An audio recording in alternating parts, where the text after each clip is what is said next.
사도행전 16장 23절에서 34절까지 같이 읽으실 때 살아계신 하나님의 음성으로 들으시기를 바랍니다. 같이 읽겠습니다.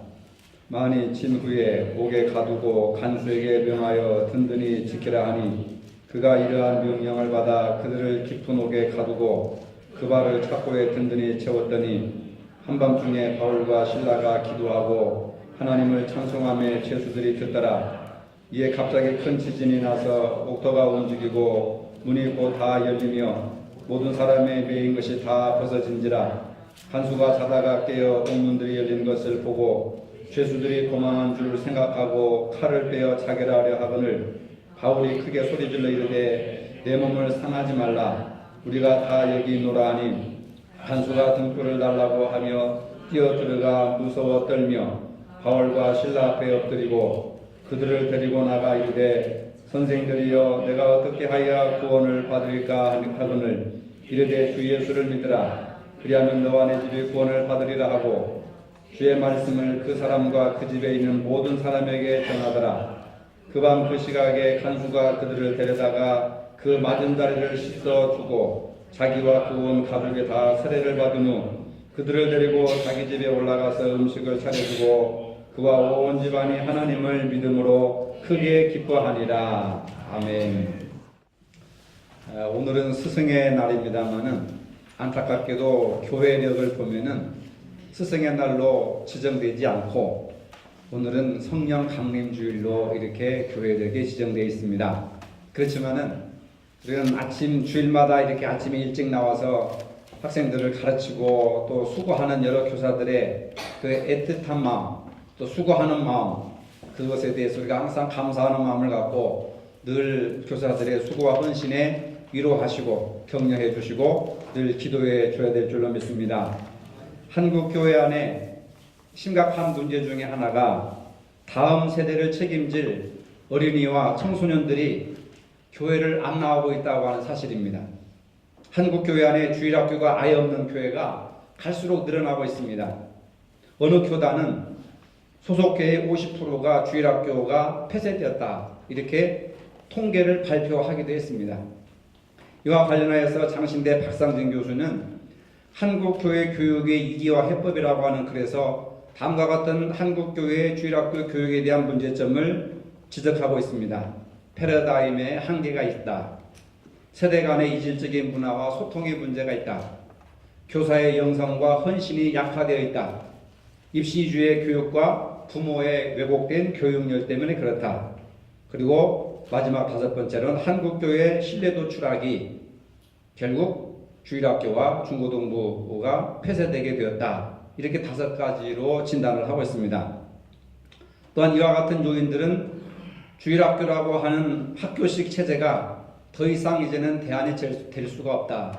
우리 어렸을 때도 보면 1학년, 2학년, 3학년, 4학년 학급별로 나눠가지고 예배드리고 공학 공부하고 끝나고 이런 것이 이제는 안 된다는 거죠. 그래서 학교식 체제가 아니라 이것은 지식을 전달해 주는 데 용이한 구조가 될 수 있을지 몰라도 신앙을 형성한다든지 삶을 변화시키는 데는 분명한 한계가 있다고 하는 겁니다.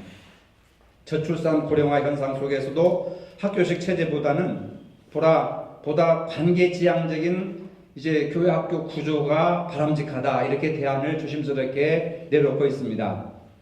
그러면서 이분은 교회는 가정 같은 교회가 되고 가정은 교회 같은 가정이 되어서 서로 교회와 가정과 학부모가 연계되어 있을 때 기독교 교육이 가능하고 부모를 자녀 교육의 책임자로 세우는 것이 바로 교육이 교회 안에서 바르게 이루어질 수 있다. 이렇게 얘기를 하지만 사실 이것 가지고는 사실상 미흡하거든요.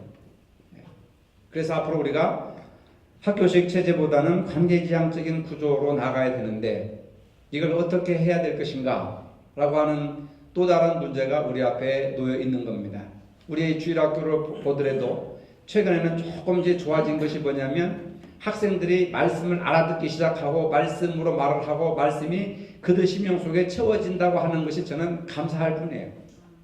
전에는 그런 것조차도 없었고 완전히 도태기 시작하고 우리 교사들 다 계시지만은 이게 예배인지 무슨 시장인지 뭐가 뭔지 아주 그냥 주일학교 예배 드리고 나면 막 머리가 아플 정도였는데 한 3, 4년 정도 그런 과정을 겪다가 보고 끊임없이 꾸준히 가르치고 하다 보니까 저는 이제 가르치는 것이 아니라 대화식의 질문을 통해서 대화식의 그런 교육을 채택을 해가지고 하는데 최근에 금년 들어와가지고 아이들이 조금씩 변하기 시작하는데 교사들도 다 계시지만은 아이들이 대답을 너무 잘합니다. 아이들이 말을 너무 잘해요. 예. 성경에 대해서 얘기하고 그날 동영상 본 것에 대해서 자기들이 내용을 이야기하고 느낌을 이야기하고 아이들이 얘기를 하게 돼요. 그러니까 어렸을 때부터 아브라함을 얘기하고 모세를 얘기하고 뭐 야곱을 얘기하고 우리나라 교육은 그런 것이 아니었거든요. 가르치기만 했죠. 그리고 시험 보고 높은 점수 맞으면 신앙이 좋다. 점수가 낮으면 신앙이 나쁘다. 잘못된 거잖아요. 이제는 그 아이들의 입으로, 그 아이들의 언어로, 그 아이들의 스토리로 하나님을 말하게 하고 예수님을 말하게 하고 성령을 말하게 해야 되는 거예요.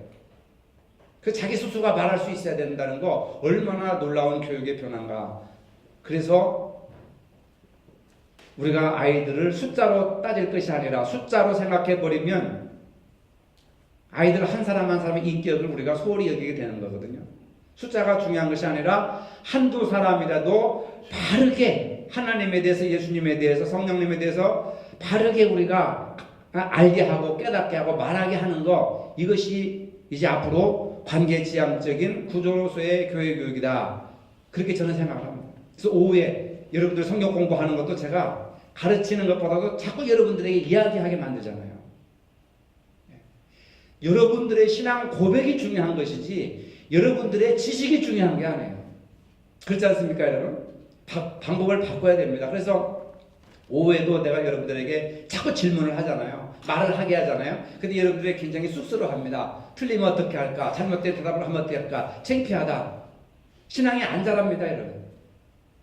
틀리고 잘못된 얘기를 하고 엉뚱한 얘기를 하고 쓸데없는 얘기를 해도 계속해서 이야기를 하다 보면은 초점이 이렇게 맞춰져 가지고 이제는 내 신앙 고백을 하게 되는 거예요. 굉장히 중요한 생각이라고 하는데 하여튼 스승의 날을 맞이해서 우리가 조그만 너무 미약한 선물을 교회에서 준비했는데 사실 좀 부끄럽기도 하고 미안하기도 해요.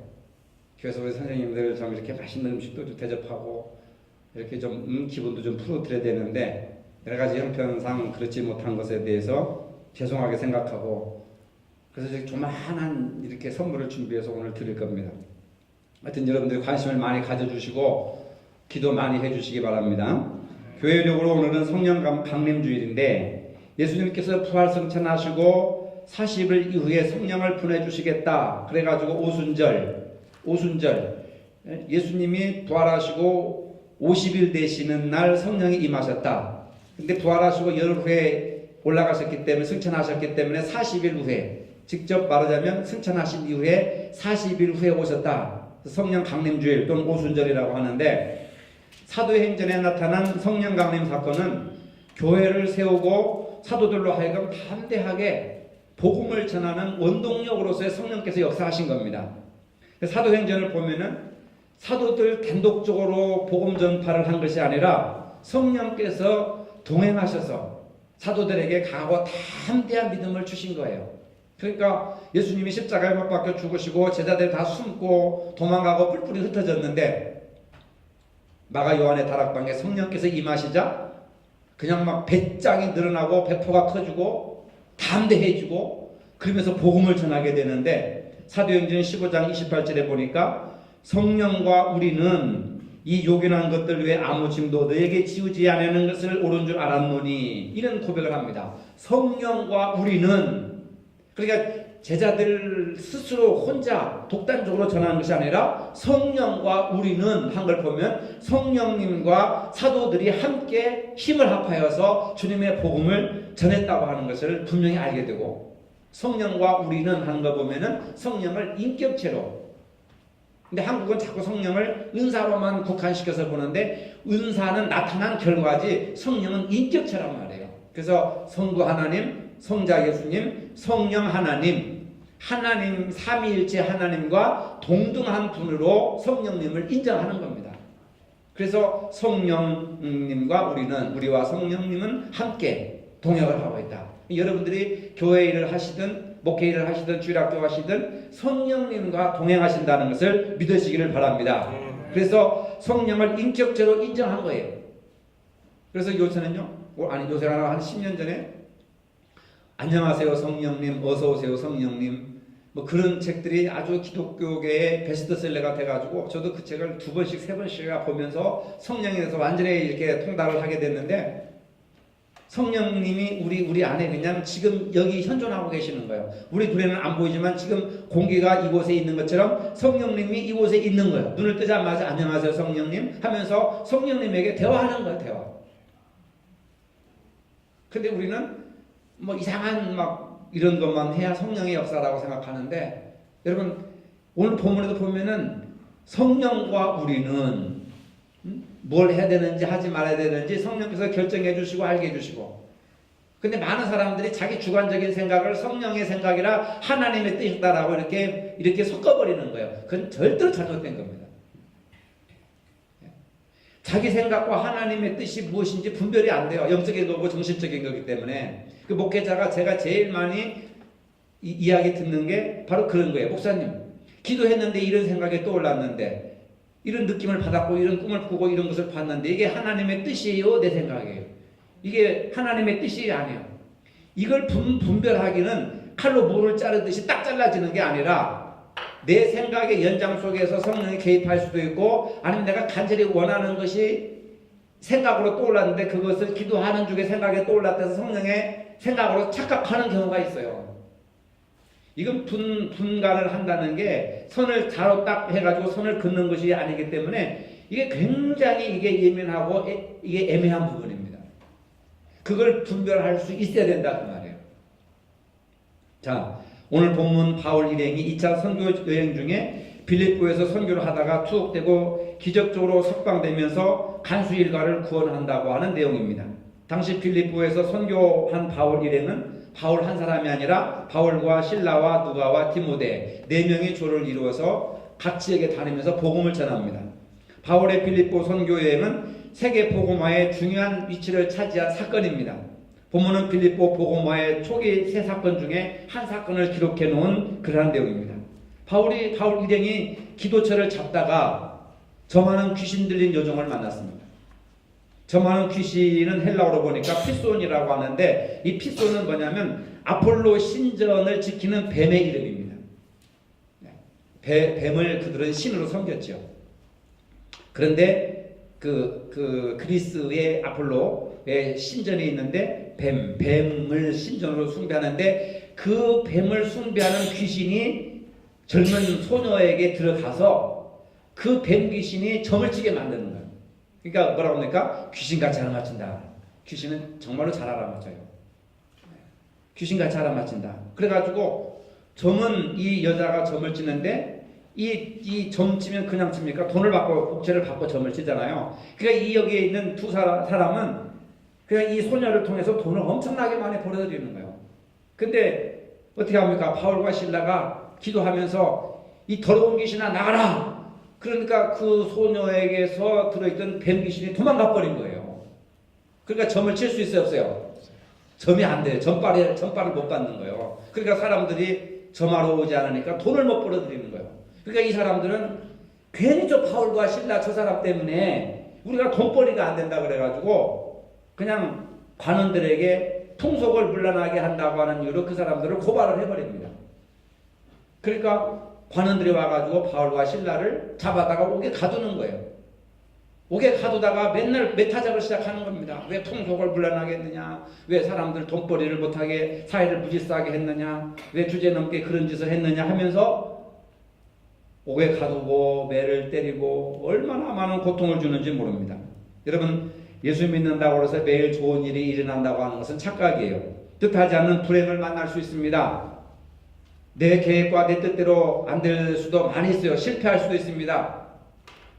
시험에 떨어질 수도 있어요. 그러나 그러한 고난들이, 어려운 일들이, 불행한 일들이 발생한다고 해서 낙심할 필요가 없다고 하는 거예요. 오늘 고난 가운데 있는 바울과 실라는 고난 가운데 어떤 태도를 보여줬느냐? 첫째로 현실에 짓눌리지 않고 현실을 초월하는 삶의 모습을 보여줬다고 하는 겁니다. 많은 사람들이 고난을 당하면 잘하면 자기 탓, 못하면 누구 탓? 조상 탓. 누구 때문에 이렇게 됐어? 뭐 때문에 이렇게 됐어? 하고 전부 남의 탓, 환경 탓. 그러면서 그 사람과 원수가 되고 마음이 다치게 되고 상황을 더 갈등의 요소로 더 많이 이렇게 끌고 가는 경우가 많이 있습니다. 바울과 실라는 참혹한 고난을 받았습니다. 로마 사람이 받지 못할 풍속을 전한 죄로 많은 매를 맞았습니다. 군사훈련을 받던 시절에 상관들로부터 맞은 줄받다, 남자들은 한 번쯤 줄받다의 그 매서운 맛을 느껴보신 분들이 있을 겁니다. 그걸 느껴보건데 이 로마 시대의 태형은 사람을 거의 죽을 지경까지 매로 친다는 겁니다. 이러한 태형은 고대 사회나 이조 시대만 있었던 것이 아니라 지금도 동남아 지역의 여러 국가에서 실행을 하고 있습니다. 얼마 전 수단에서 한 여성이 청바지를 입었다고 하는 이유로 태형 40대를 선고받았어요. 말레이시아에서는 맥주를 마신다고 하는 여성을 태형을 선고했습니다. 여러분들이 드라마에서 보셨지만은 태형은요, 사람을 묶어놓고 볼기짝을 까놓고 큰 몽둥으로 그냥 20대 또는 40대를 내리치는 거예요. 그래서 잘못 때리면 허리 척추가 부러지게 되고 잘못하면 사람이 죽어서 실려나가게 되는 그런 무시무시한 태형을 얘기하는 거예요. 죄질에 따라서 횟수가 달라지지만은 살점이 뜯겨나가고 뼈가 부러지기도 하고 피가 흐르는 평생 그래서 불구로 사는 사람들이 있습니다. 무서운 형벌이에요. 바울과 실라도 몸에 착고를 채우고 관원들은 그들을 감옥 안에 툭 싣고 그 다음에 밤마다 메타작을 시작하는 겁니다. 제자들을 이 지경으로 만든 사람들은 풍속을 지키기 위해서라고 말하지만 사실은 자신들의 물질적 손해 때문에 그랬어요. 19절에 보니까 귀신 들린 소녀가 점을 쳐서 벌어준 돈은 상당한 돈벌이가 되는 겁니다. 바울이 그 소년에게 귀신을 나오게 함으로 더 이상 소년은 점칠 수가 없고 주인을 위해서 돈을 벌어주지 못했습니다. 이러한 이유로 바울과 실라를 고발한 것입니다. 그런데 중요한 것은 바울과 실라는 자신들을 학대하는 자들에 대한 분노와 증오심을 갖지 않았다는 거예요. 그들을 향해서 미운 증오나 또 원수를 갚기 위한 그런 복수심을 갖지 않았다는 겁니다. 그들도 사람인지라 가슴속에 분노와 억울함에 치솟아 올라오지 않았겠습니까? 우리가 하나님의 일을 하다가 애매하게 고난을 받고 이렇게 고통을 당하는데 하면서 하나님을 원망할 수도 있고 자신들을 고발한 그 주인들을 원망할 수도 있고 그런 나쁜 감정에 사로잡힐 수 있지 않겠느냐 그 말이에요. 25절에 보니까 바울과 실라가 뭐 했습니까? 매를 죽도록 맞고 나서 밤중쯤 되어 뭐 했습니까? 찾아보세요. 뭐 했어요? 그냥 실신해가지고 기절했습니까? 야식 먹었어요? 뭐 했어요? 찬송. 기도하며 찬송하였다. 기도하며 찬송.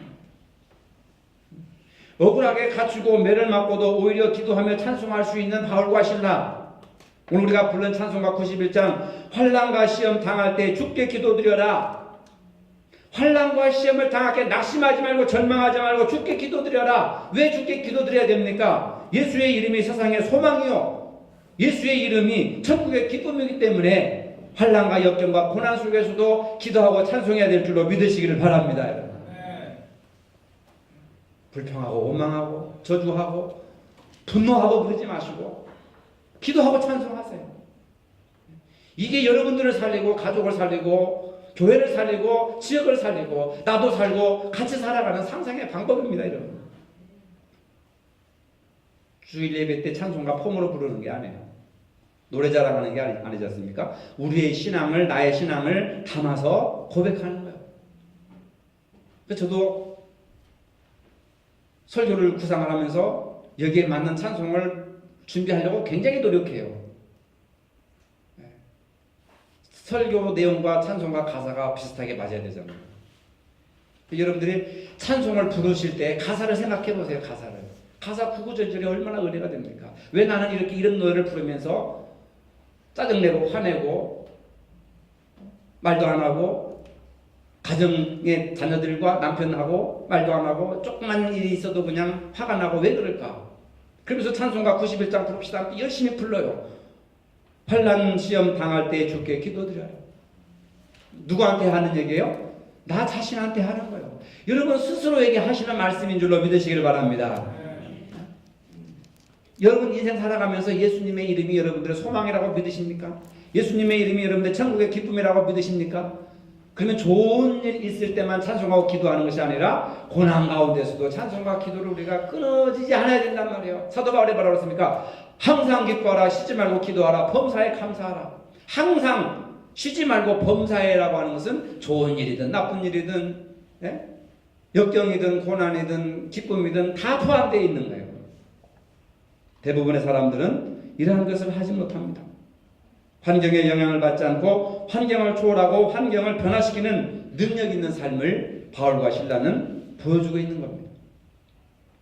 이와는 좀 다른 얘기지만 전 세계 KFC 매장 문 앞에 서 있는 수염이 하얀 인형 같은 할아버지 모습을 보았을 겁니다. 여러분.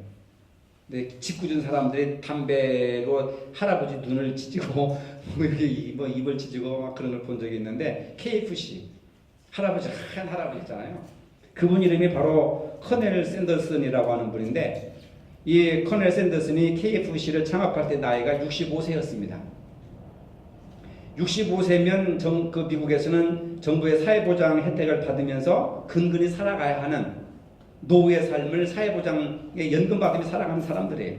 근데 이 사람은 자신이 11가지 양념치킨 비법을 배워가지고 개발을 해가지고 전국의 미국의 그 넓은 지역을 다니면서 내가 만든 이 11가지 그 스프를 가지고 닭고기를 한번 만들어 보세요 해가지고요 1008개 식당을 돌아다니면서 낡은 트럭을 타고 다니면서 자기 제품을 선전합니다.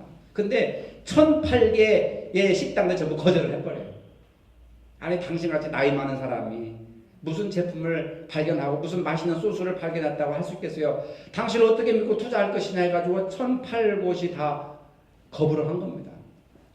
그러나 포기하지 않고 1009번째 여러분 남의 일이니까 이게 쉬운 거지 1009번째 식당을 찾아다닌다고 해보세요. 근데 그 집에 가서 보니까 예스라고 하는 대답을 얻었어요. 샌더스는 그 식당을 출발점으로 해가지고 전 세계 3만여 개 이상의 매장을 가진 KFC 회장이 돼버린 거예요. 재벌이 된 거예요. 재벌이. 그럼 이렇게 말합니다. 나에게는 맛있는 치킨을 만들 수 있는 기술이 있고 세상 사람들이 언젠가 이것을 알아줄 것이라는 꿈을 황혼을 넘긴 이 나이에도 잃지 않았던 것이다. 꿈을 65세가 넘어서도 꿈을 잃지 않고 1008곳이 다 자기를 거부했을 때도 포기하지 않고 언젠가 알아줄 것이라고 하는 꿈을 이 나이에도 포기하지 않았다. 여러분 고난을 고난으로 여기고 낙담하는 사람들에게는 열매 없는 고난으로 끝이 나지만 고난을 기회로 알고 슬기롭게 극복하는 사람은 풍성한 열매로 나타난다는 것을 믿으시기를 바랍니다. 고난의 현실에 짓눌리지 않고 현실을 초월하는 삶의 모습을 우리가 살아야 된다는 거예요. 두 번째로 하나님의 응답을 받는 삶입니다. 바울과 실라가 기도하며 찬송하고 있을 때에 호련히 큰 지진이 나서 옥토가 움직이고 문이 곧 다 열리며 모든 사람들의 메인 쇠사슬이 다 풀어진 거예요. 놀라운 일이 벌어졌습니다. 감옥에 갇혀 기도하고 찬송하니 놀라운 일이 생긴 거예요. 절망하고 좌절하고 한숨 쉬고 그 주인을 원망하고 했으면 이런 일이 일어났겠습니까, 여러분? 하나님께서는 고난 중에 있는 자들의 기도와 찬송을 들으신다는 것을 믿으시기를 바랍니다. 하나님께서 바울과 실라가 행하신 것을 보고 계신다는 거예요. 하나님께서는 바울과 실라가 심하게 매를 맞고 앉지도 못하고 눕지도 못하고 엉거주춤한 모습으로 아파하는 그들의 신음소리를 들어 응답하신다는 거예요. 그 신음 속에서도 찬송하고 기도하는 것을 들으신다는 겁니다. 오늘도 하나님께서 자기 사랑하는 자녀들의 기도를 응답해 주신다는 것을 믿으시기를 바랍니다. 우리의 작은 신음소리까지도 놓치지 않으시고 들으시는 분이 하나님이시라고 하는 거예요. 그러나 하나님을 알지도 못하는 사람들은 돈으로 해결하지 못할 일이 없다 해가지고 하나님보다는 돈을 찾잖아요. 그래서 돈에 손해가 생기면 남을 해치는 일까지 서슴지 않습니다. 광주 북구에서 일어났던 일이잖아요. 어버이날 때 아들하고 딸이 서로 힘을 합해가지고 혼자 살아가는 아버지 아파트를 차지하기 위해서 죽여버렸어요.